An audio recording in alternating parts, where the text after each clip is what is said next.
Welcome back, Jerk Faces, to another Thursday of an episode of Up By UpDown, brought to you by the Circle of Jerks podcast. And we got something pretty cool lined up today, so come check us out.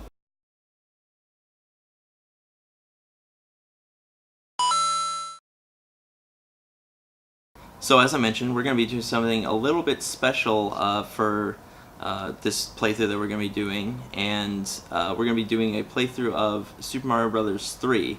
Now you may be thinking that, what's so special about Super Mario Bros. 3?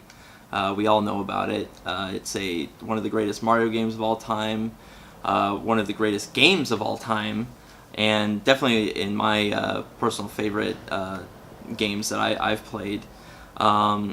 But what we're going to be doing is a little bit of a challenge where I'm going to be playing the Japanese version, the Famicom version of Super Mario Bros. 3, which is A, a lot harder, and B, as we go through, I'm going to be pointing out like some of the differences in the game as we go along. So let's just dive right in.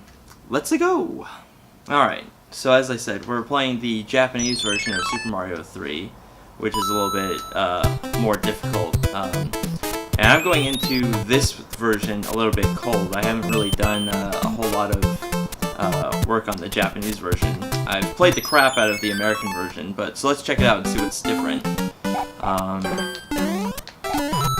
One thing that is different, if you guys remember the original Super Mario Brothers, whatever your power-up was, as far as, if you became Fire Mario, and you got hit, took damage, then you go back down to Small Mario, and that's actually happens in this game, which you will see at some point here.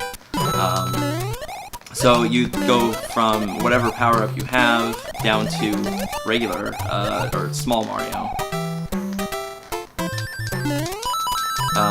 Some of the platforms that we'll see are going to be a lot shorter, and some of like the enemy placements are like more difficult and all that. So all sorts of like interesting stuff that we'll see, other than just some of the language cards when there is some parts where we read. But yeah, this is one of those games that this was the game to have back in like 1990 when it came out in America. There was so much hype surrounding this game, and very few times does a game have all that hype and attention drawn to it that it also kind of lives up to that same hype. This is one of those games that is really just almost flawless. Like, there's really not anything that is, I would think, needs to be changed.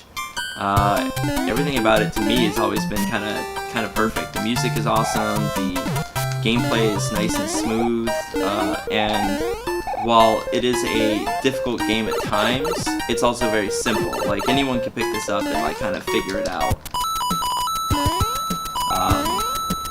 And I've just had so many great memories of playing this, and I've probably played and beaten this game, at least 100 times or so. Oh shoot, I missed the one up there, but we'll get it. Yeah, so I tried to show you where like some of the secrets are in this game, and we're gonna go through this without doing a warp, if possible.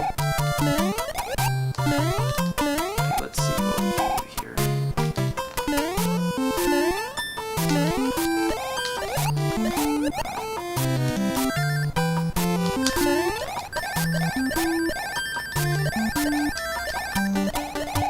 There we go, there's the one up. Did a little bit of a roundabout way of getting that, but it worked out. But here, I'll show you what happens when we take damage. See, go back down to Small Mario instead of going back down to just like the Super Mario or regular Marios. Oh my gosh, are you kidding me? Of course, they mess around too much and problems occur.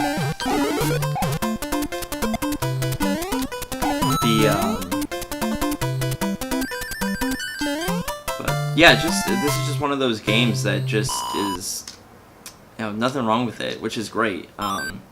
and that's why so many people talk about it or have done stuff with that. And I figured by doing the Japanese version, we'll kind of get something a little bit different. So it's which I don't really hear too many people talk about the Japanese version, and it provides a little bit of a challenge for me, which is awesome.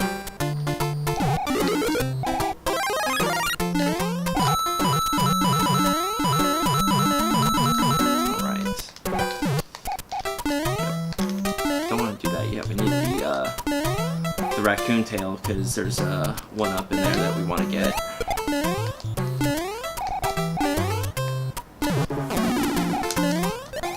Oof. Okay, alright, let's do this. Alright, gonna get some extra coins, which is that's the thing here in the first few stages of Mario 3, which are not too difficult. You want to build up as many extra guys as you can get and utilize oh shoot, I missed it. All the extra guys you can get, build up all the extra like power-ups that you can store in the your storing area, and that way when it comes time to like some of the harder levels, starting about World 5 and on, you're gonna need all that stuff because it gets really difficult really fast.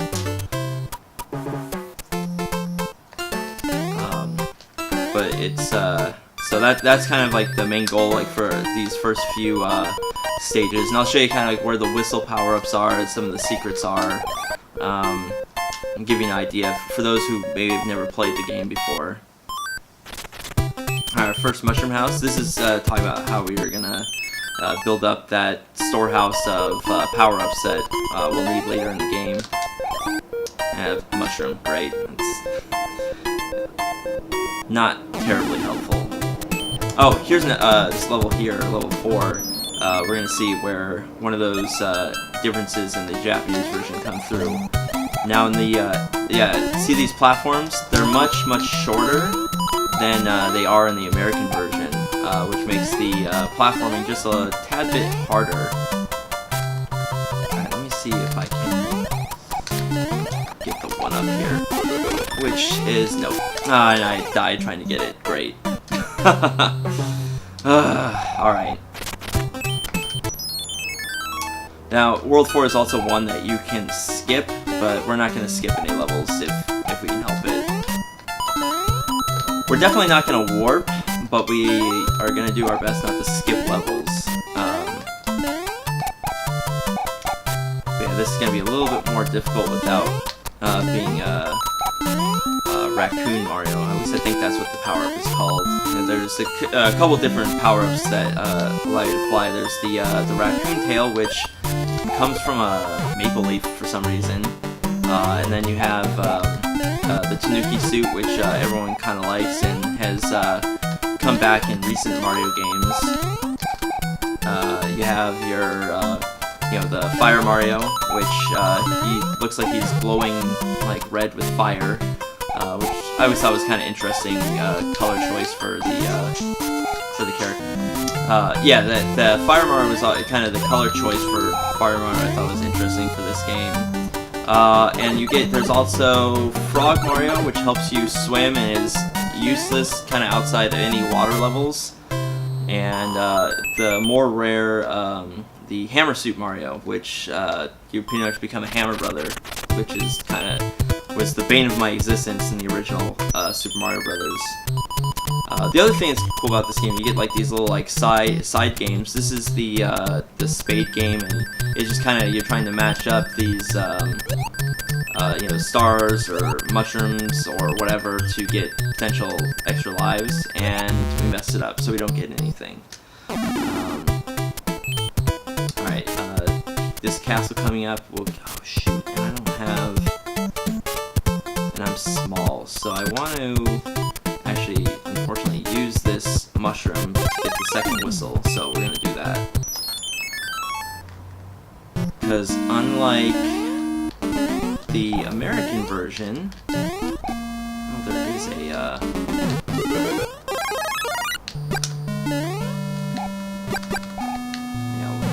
yeah. See, Fire Mario here is like this like bright orange. Whereas like he would in the original, he'd have like he just had the white shirt and the red overalls. Here he just looks like he's on fire. All right. Now, most of us would never know that that secret existed unless you watched a movie like The Wizard, which it was kind of a movie that was a subliminal advertisement for Nintendo and Mario 3.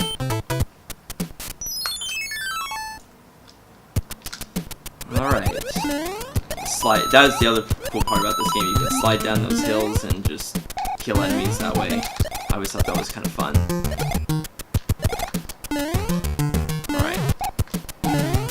Some other potential coins and a 1-up.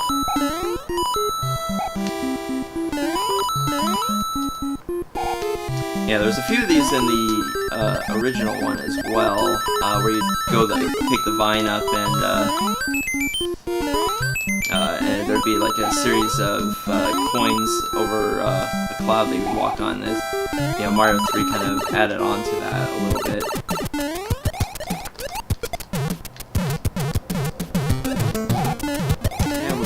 Back to Mario. I don't feel like getting that power up that's there.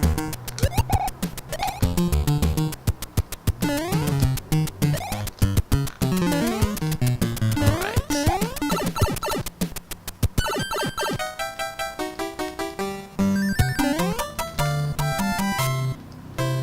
Now, the thing about Mario 3 is, while it's technically set in the Mushroom Kingdom, and it's come out officially now. Like, there's a running fan theory that Super Mario 3 was just it was a play. That all these were like just part of a set with like these hanging areas where you're jumping on. At the end, like the end area like kind of cuts off to like you going off stage. And just recently, that's actually come out as being the case. So this actually isn't. The story of Mario 3 isn't necessarily real or taking place. That it's all a play. That Bowser and his kids have come and they've captured all like these kings of the Mushroom Kingdom, like their royal magic wands, and we have to restore. We have to get those wands back and restore these guys to being in a human form, and ultimately defeat Bowser and rescue the princess. But it's not actually happening. The other thing too is the Super Mario 2, the American version, is also not actually taking place either. It was all in Mario's dream. Like none of the things that he did or the areas he went to actually existed. Oh god.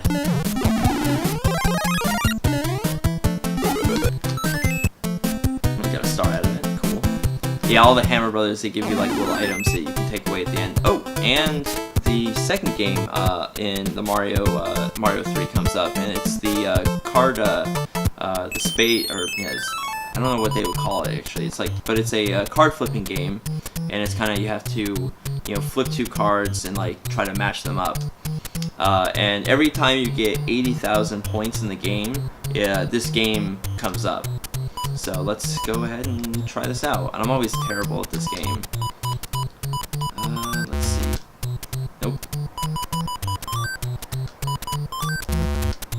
Nope. Damn. But now I know where I can get the star at next time we get this. So, alright, another mushroom house. Let's see if we can get something better than the mushroom. Nope. Alright, and we're coming to the end of World 1. Yeah, World 1, the grassland, everyone kind of gets it. It's pretty easy. Something also that's a little bit different here too is it's a subtle difference, but the color scheme and like how the background of the scene It's a different color blue, and there's like more triangles and more pillars in this castle. Nothing like really too like impacting on the game, but just something that's a little bit interesting. All right, so let's get on this, find this Koopa Kid, and get started.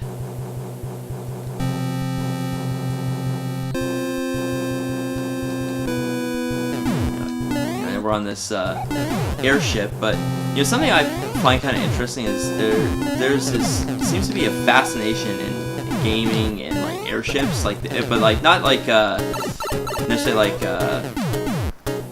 like planes or blimps, but they're always done in like this like old style like wooden ship.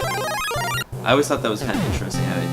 They're huge in like the Final Fantasy series, but like this game, like they're a big part of the game. All the end battles are on like these like wooden airships.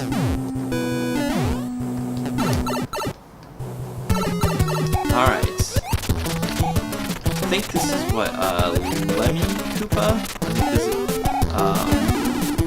there's also some interesting, there's also some interesting fan theories concerning like Bowser and like his kids, and how he's kind of like more of he's an interesting figure. He's not quite so evil. Like he took all these kids in, like he adopted them and all that, which makes Bowser seem like kind of a nice guy.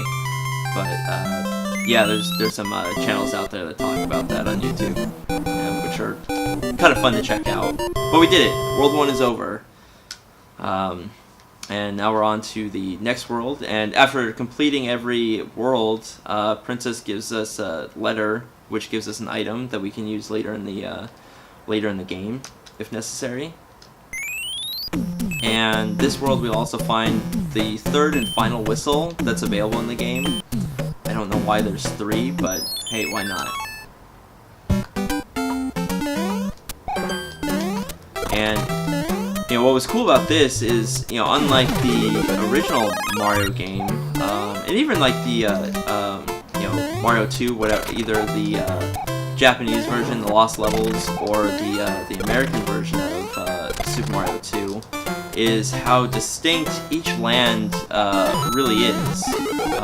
We start off with Grassland, which is kind of more of like what we would think for a Mario game. Then you have this one, which is Desert Land and or Sandland, or speaking of that too, the world names in the Japanese version are also different from. Some of them are different from what we see in the American version.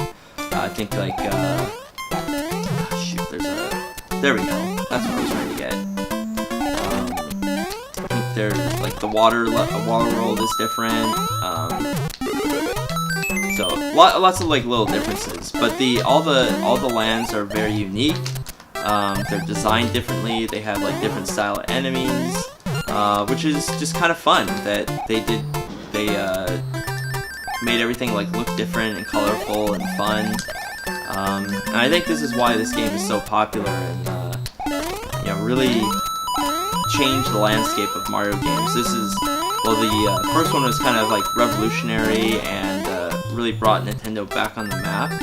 I think this is the game that really like continued to make to push the franchise forward and make it like really awesome.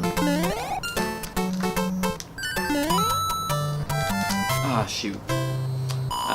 Yeah, you get these cards at the end too, and if you get, there's 3, and if you get them all the same, like stars or all mushrooms or all fire flowers, you get like a certain amount of lives. And unfortunately, I wasn't able to get the 3rd star, which would give us 5 extra lives.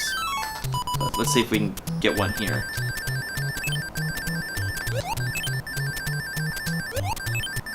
Oh, we're doing good. Alright, 3 extra guys. Boom. I don't know why this game, when I was a kid, I knew the timing of like hitting the button to match them up perfectly. But as I gotten older, like I can't do it. I don't know why. You got your, so it's kind of cool here. You get like the unique, like there's quicksand, it still has like the piranha plants and stuff that shoot fire. You know, your Koopas, Koopa Troopas.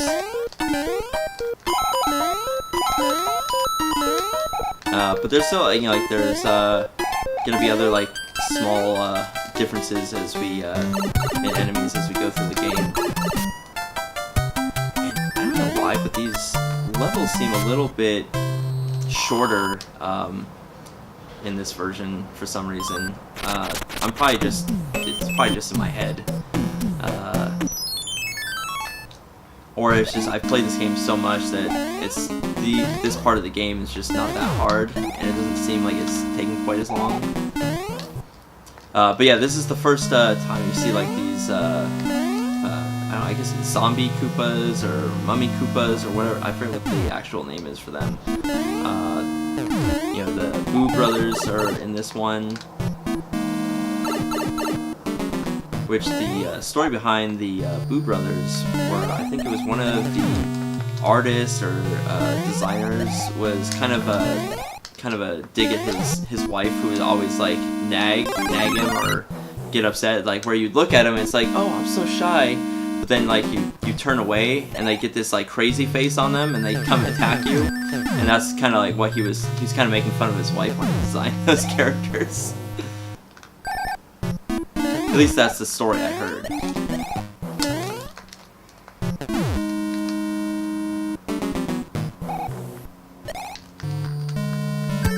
And you get like these mid-level or mid-world bosses in the castles.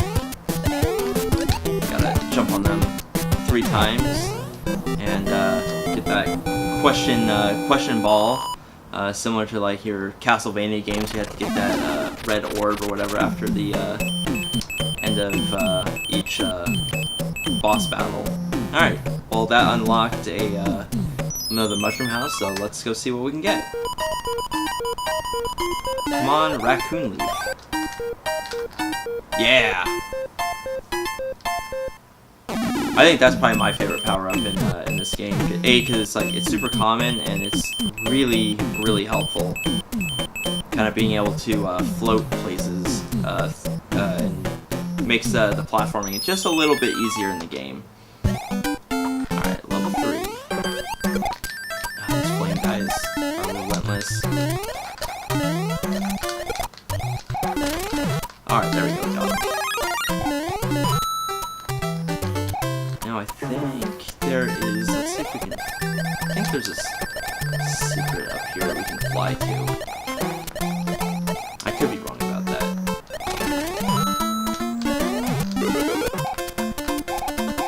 Ah, there we go.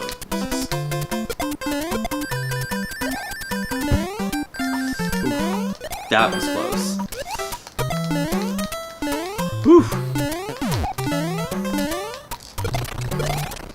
And you got like these mini Goombas that you know, are hidden in these blocks. That there's also a like some of the flying Goombas. There's like the red ones. Sometimes they'll drop like these tiny Goombas, or like I don't know if like they're eggs or whatever. But like they hinder you jumping and like they hold you down. Kind of funny. It's also been brought to like my attention. Oh shoot! Actually, let's see. Let's go back and see if we can get those to respawn. Shoot! Yeah, we need that Koopa Troopa shell to get through that. Oh damn! All right, let's go grab one from over here. But that the you know, something I always kind of noticed as a kid. Ah, damn.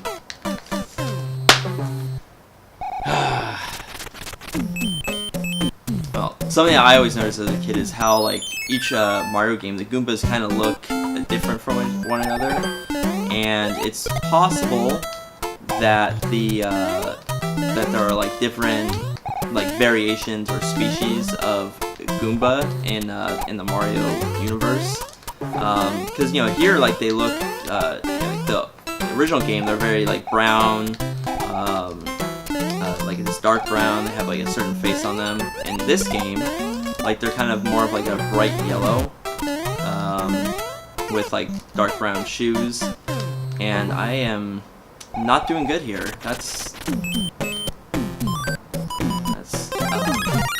And in the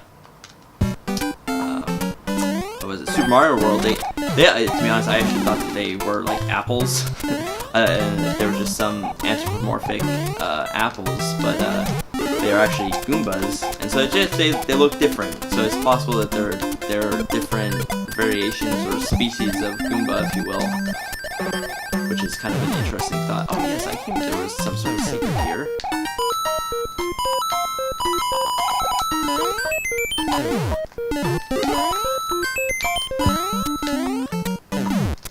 Alright, we got that extra one up. We got the some extra coins, build up our lives again.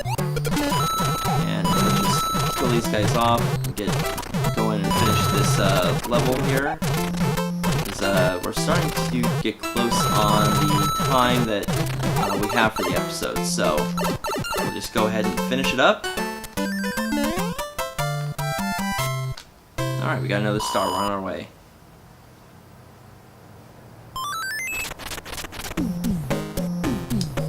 Alright, and we got another card game here. So, come back next time. We're out of time for now, but come back. We're going to finish up World 2, head on to Water World, and we'll tackle this card game to start off with. So, see you next time, guys!